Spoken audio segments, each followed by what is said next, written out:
The word accommodations does not have to be a scary word. Here are 3 things your organization can do to make the accommodations process a little bit more manageable for HR, managers, and staff requesting accommodations alike.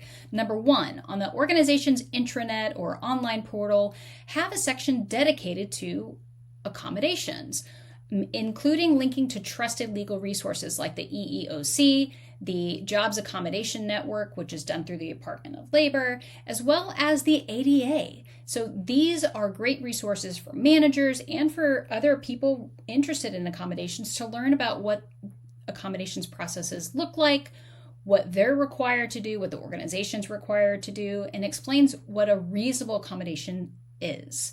Number 2, think about having an accommodations mentor, somebody that could be an internal guide, somebody that is open with their disability and is okay with talking with people about what the accommodations process and experience can look like.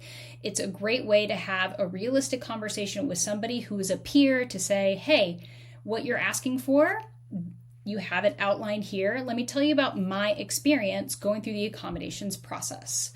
And number 3, have space for feedback and understand that accommodations can change over time. Somebody that is experiencing a short-term disability or even a long-term disability, their needs can change.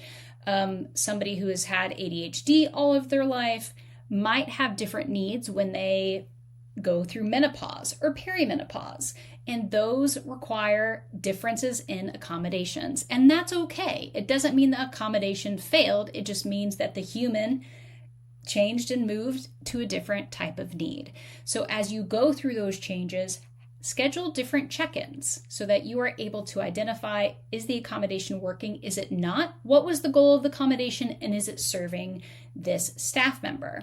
So number 1 is having the internet portal, an accessible way for people to receive information or maybe even inquire with a web form, as well as linking to trusted legal resources, applying an accommodations mentor, somebody that people can talk to, that is a human that has gone through the accommodations process.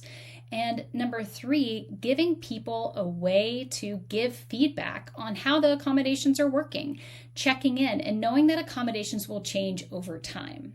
So, how are you currently doing accommodations? I would love to know.